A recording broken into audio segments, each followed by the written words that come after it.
خالق کائنات نے شکر کا لفظ ایک مرتبہ ذکر کیا، انشکر لی ولی والدیک، فرمایا میرا بھی شکر ادا کرو اور والدین کے بھی شکر ادا کرو۔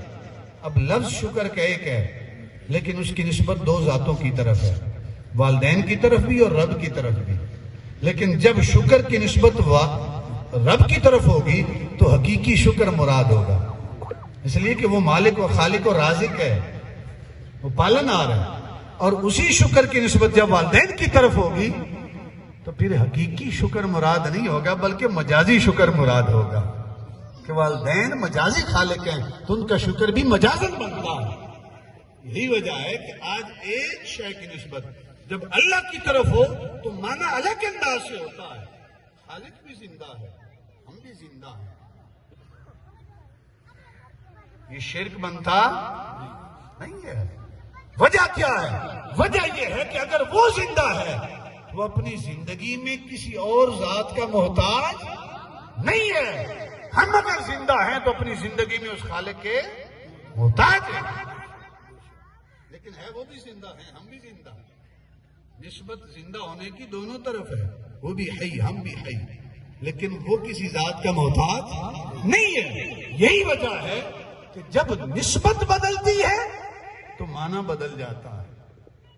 استاد کا اگر کوئی ادب کے ساتھ جھک کر سلام لیتا ہے تو جھکا ہے یہ، لیکن عبادت کی نیت سے جھکا نہیں ہے، یہ تعظیم کی نیت سے جھکا ہے۔ اور عبادت اس تعظیم کو کہتے ہیں جس میں اعتقاد الوہیت ہوتا ہے، یعنی الہ ہونے کا اعتقاد ہو، پھر بندہ جھکے سر زمین پہ رکھے تو وہ سجدہ کہلائے گا، اور سجدہ خالق کے سوا کسی اور ذات کو روا نہیں ہے، سجدہ صرف خالق کو روا ہے۔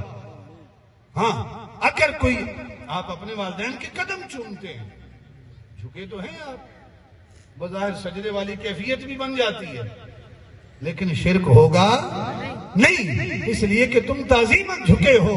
تم نے اپنے باپ کو کبھی خالق سمجھا، معبود سمجھا نہیں ہے۔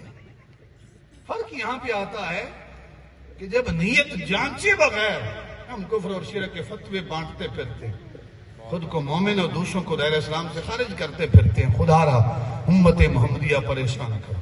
یہ بخاری المسلم شریف کی حدیث مبارکہ ہے، محبوب خدا ارشاد فرماتے ہیں مجھے یہ خوف نہیں ہے کہ میرے بعد تم شرک کرو گے، اس لیے کہ میں نے جو تبلیغ کی ہے میں شرک کا خاتمہ کر کے دنیا سے جا رہا ہوں۔ الحمدللہ ہمارا عقیدہ ہے کہ وہ خالق و مالک و رازق ہے، رزق دینے والی ذات اللہ کی ہے، اللہ کے سوا کوئی رزق دے سکتا نہیں، اولاد دینے والی ذات اللہ کی ہے، کوئی اور اولاد دے سکتا نہیں۔